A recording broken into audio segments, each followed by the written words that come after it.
ETF index mutual funds నేర్చుకుని stock మార్కెట్లో రాణించాలనుకుంటున్నారా? వెంటనే ఈ నెంబర్కి కాల్ చేయండి. హలో చిరంజీవి గారు. హాయ్ అండి నాగరాజ్ గారు. లాస్ట్ టైం మీరు చెప్పినటువంటి స్టోరీ నరేషన్కి చాలా మంచి రెస్పాన్స్ వచ్చిందండి. ఓకే. అండ్ కొంతమంది నేర్చుకున్నారు కూడా అందులో నుంచి ఏ పాయింట్ని ఎలా తీసుకొని ఏ విధంగా వెళ్తే బాగుంటుందని దాని మీద కూడా తీసుకుని ఉన్నారు. ఆన్లైన్ క్లాసెస్కి అయితే హ్యూజ్ రెస్పాన్స్, బుక్స్కి అయితే అదే విధంగా వస్తుంది. లాస్ట్ అయితే ఆ స్టోరీ తర్వాత కొంతమంది కింద కామెంట్ బాక్స్లో ఎక్కువ మంది పెట్టింది నేను చూశాను. ఈ టెన్సెస్ని ఏ విధంగా ఐడెంటిఫై చేయాలి అని మీరు లాస్ట్ టైం కంప్లీట్ ప్రజెంటెన్స్లో చెప్పారు.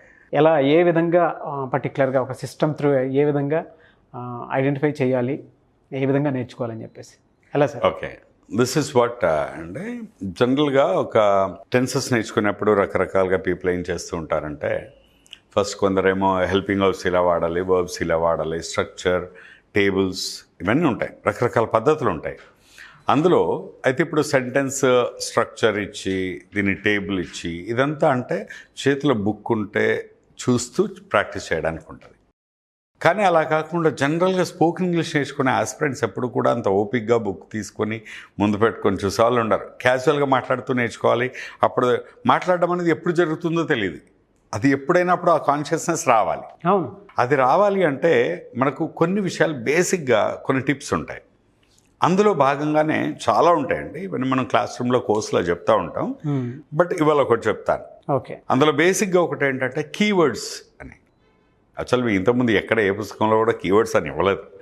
నేను ఎక్స్క్లూజివ్గా ఈ ఆలోచించి ఈ టెన్స్ గుర్తుపెట్టుకోవడానికి పిల్లలకి లేదా స్టూడెంట్స్కి వీళ్ళకి ఈజీగా గుర్తుండడానికి ఎట్లా అనేది ఆలోచించి ప్రతి టెన్స్కి కొన్ని వర్డ్స్ ఇట్లా సెగ్రిగేట్ చేస్తూ వాటిని రాసుకొని వీటిని ప్రాక్టీస్ చేసుకోవచ్చు అనేది నేను నా బుక్లో మెన్షన్ చేశాను. మా ఈజీ ఇంగ్లీష్ బుక్లో కానీ అన్ని చోట్ల ఉంటాయి నేను రాసిన పుస్తకాలు. వాటిని కీవర్డ్స్ అంట. అంటే ఆ కీవర్డ్ గుర్తుంది అంటే ఆ టెన్స్లో వస్తుంది. దానికి ఎగ్జాంపుల్ చెప్తాను. ఇప్పుడు మామూలుగా మనం రోజువారీ జీవితంలో అలవాటుగా చేసే పనులు చెప్తూ ఉంటాం. వీటిని హ్యాబిట్స్ అంటాం, డైలీ కోర్స్ అంటాం, హ్యాబిచువల్ యాక్షన్స్ అంటాం, అలవాటుగా చేసే పని. ఈ అలవాటుగా చేసే పనులు చెప్తున్నప్పుడు సాధారణంగా జనరల్గా జనాలు ఎక్కువ తప్పు చేసేది ఏంటంటే వేరే టెన్స్లోకి వెళ్ళిపోతారు. మేము ఎన్నిసార్లు చెప్పినా కూడా అలవాటుగా వేరే టెన్స్లోకి వెళ్ళిపోతారు. ఎట్లా అంటే ఫర్ ఎగ్జాంపుల్ అలవాటుగా చేసే పనులు ఎప్పుడు కూడా ప్రజెంట్ టెన్స్లో చెప్పాలి. ఓకే. అంటే ఇప్పుడు నేను కాఫీ తాగుతాను అని చెప్పాలి. ఈ కాఫీ తాగుతాను అంటే రేపు తాగుతాను, ఎల్లుండి తాగుతాను అంటేనేమో విల్లు, షల్లు, భవిష్యత్తు అట్లా చెప్తాం. కానీ సాధారణంగా ఏమనుకుంటారంటే తాగుతాను అంటే చేయబోయే పని కదా అన్నట్టు ఈ విల్లు షెల్తో చెప్పేస్తారు. ఫ్యూచర్లోకి వెళ్తారు. You're right. అలా కాకుండా అలవాటుగా చేసే పనులను చెప్తున్నప్పుడు ఎప్పుడు కూడా అవి ప్రతిరోజు జరుగుతాయి. నిన్న జరిగాయి, ఇవాళ జరిగాయి, రేపు జరుగుతాయి, కామనే జరుగుతాయి. ముందుగా అసలు అలవాటుగా చేసే పనులకి ఫ్యూచర్కి డిఫరెన్స్ ఏంటో తెలుసుకోవాలి వీళ్ళు. ఓకే. ఈ డిఫరెన్స్ ఏంటో తెలుసుకునే క్రమంలో ఫెయిల్ అయ్యి ఒక టెన్స్లో చెప్పాల్సింది ఇంకో టెన్స్లోకి వెళ్ళిపోతూ ఉంటారు. అందుకే ఇలాంటివి అవాయిడ్ చేయడానికి దాదాపు దీనికి ఒక 5-6 టిప్స్ ఉంటాయండి. 5-6 ఏరియాస్లో ఐడెంటిఫై చేయొచ్చు. కానీ అందులో ఒకటి చెప్తాను ఇప్పుడు. అందులో ఒకటే కీవర్డ్స్. కీవర్డ్ ఏంటి? ఫర్ ఎగ్జాంపుల్ ఎవ్రీ అనే ఒక వర్డ్ గుర్తుపెట్టుకోవాలి. చిన్న వర్డ్ ఎవ్రీ అంటే ఎవ్రీ మినిట్ చేసే పని హ్యాబిచువల్ యాక్షన్. ఎవ్రీ అవర్ చేసే పని హ్యాబిచువల్ యాక్షన్. ఎవ్రీ డే చేసే పని హ్యాబిచువల్ యాక్షన్. ఎవ్రీ మంత్ చేసే పని హ్యాబిచువల్ యాక్షన్. ఎవ్రీ ఇయర్ చేసే పని హ్యాబిచువల్ యాక్షన్. సింపుల్గా ఎవ్రీ అనే వర్డ్ ఉపయోగిస్తే అంటే every minute, every hour, every day, every week, every month, every year మనం ఇలా చేసే పనులన్నీ habitual actions. For example just చూసి my heart beats every minute, right? I take a class every hour. I take a seminar every week. Every month, I go to some new place.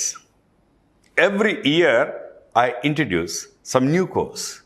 And ఇక్కడ వీళ్ళు first every minute my heart beats, every minute, every hour, every day, every week, every month, every year అని గుర్తుపెట్టు. ఈ every అనే ఒక word గుర్తుపెట్టుకుంటే వీటితో మనం ఏం చేసినా అది హ్యాబిచువల్ యాక్షన్ అనేది గుర్తుపెట్టుకోవాలి. ఎవ్రీ డే అనగానే అది ఏం చేసినా habitual action. Everyday I take coffee at 7 o'clock in the morning. Every week I watch a new movie.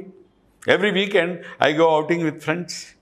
Every year I start some new branch. I write some new books. ప్రతి సంవత్సరం రాస్తాను నేను. అది అలవాటే. అలవాటు అంటే రోజు చేసేదేనే కాదండి. ప్రతి వారం చేసినా, ప్రతి నెల చేసినా, ప్రతి సంవత్సరం చేసినా, ఇలా రిపీటెడ్గా చేసే పనులనే habitual actions.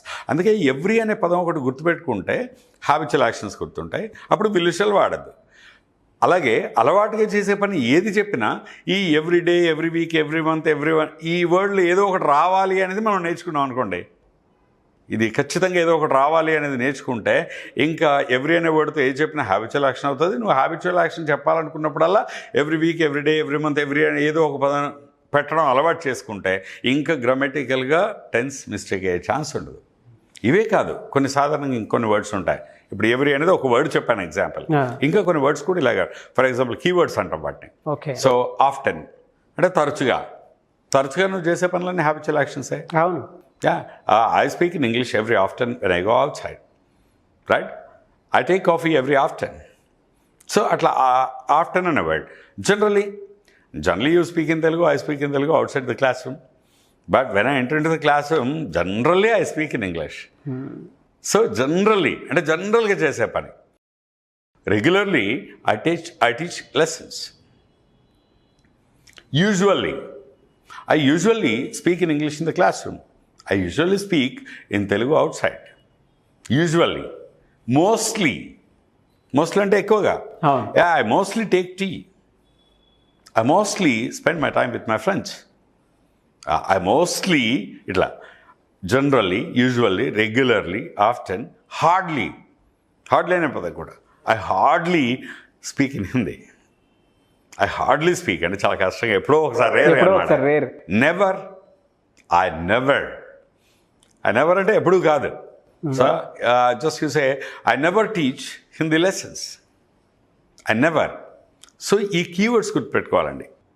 Every, daily, regularly, usually, casually, mostly, often, hardly, ever, never, sometimes, ఇలాంటి వర్డ్స్ అన్నీ మేమేం చేస్తామంటే ముందు ఎక్కడైనా మా ట్రైనింగ్లో, అది ఆన్లైన్ కానీ ఆఫ్లైన్ కానీ ఎక్కడైనా ఫస్ట్ ఏం చేస్తామంటే టెన్స్ ఇదంతా చెప్పాం, ఈ వర్డ్స్ నేర్పిస్తాం. కీవర్డ్స్ అది ఒక లెసన్ గుర్తుపెట్టుకోవడానికి కీవర్డ్స్ ఒక పద్ధతి అయితే, హెల్పింగ్ వర్బ్స్ అప్రోచ్ ఇంకో పద్ధతి ఉంటుంది, వర్బ్స్ బేస్ అప్రోచ్ ఇంకో పద్ధతి ఉంటుంది.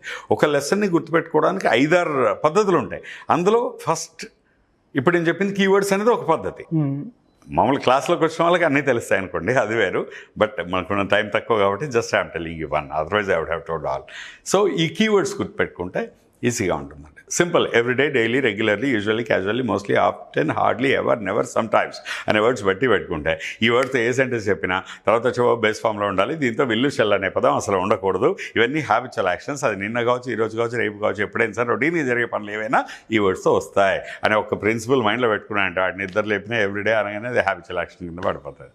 సో ఇట్లా ఇంకా గ్రామటికల్గా పెద్ద దీన్ని ప్రజెంట్ టెన్స్ అని, దీనికి టేబుల్ అని, సబ్జెక్ట్ అని, ప్రెడికేట్ అని, వర్బ్ అని ఇదంతా చెప్పి పిల్లల్ని కన్ఫ్యూజ్ చేసే ప్రాసెస్ చేయం కూడా మేము. సింప్లిఫైడ్. అందుకే అంటారు my caption is spoken English simplified. ఎందుకంటే ప్రతిదీ వీలైనంత సింప్లిఫై చేసి చెప్పడమే నేను నేర్చుకుంది. ఎలా సార్ వర్బ్స్ అన్ని ప్రజెంట్ టెన్స్లోనే వాడేయాలి. ఈ వర్డ్స్ ఇప్పుడు నేను చెప్పిన వర్బ్స్ అన్ని రాసుకున్న తర్వాత ప్రతి వర్బ్తో 4 సెంటెన్సులు రాయాలి. ఇప్పుడు ఎవ్రీడే ఉంది, కూర్చొని రాసుకోవాలి. Everyday early morning I take coffee, every day I go to college, every day I meet my friends, and every day I speak in English, every day I sleep for 6 hours, every day I eat 3 times a day, ఇట్లా every day 3 times I eat, ఇట్లా చెప్పావు అనుకోండి. Every డేతో ఎన్ని చెప్పగలవు నువ్వు చెప్పాయి, right? So every hour ఏమేం చేస్తావు చెప్పు. Like every hour I take coffee, like every hour I call some of my friends, every hour, once in every hour I check my WhatsApp. ఇట్లా నువ్వు ఎవ్రీ అవర్ చేసే పనులేంటి. Okay. దీన్ని అలాగే usual అన్నాం, కూర్చోవాలి ఒక 10 నిమిషాలు యూజువల్ అనే ఒకే ఒక పదంతో ప్రాక్టీస్ చేయాలి.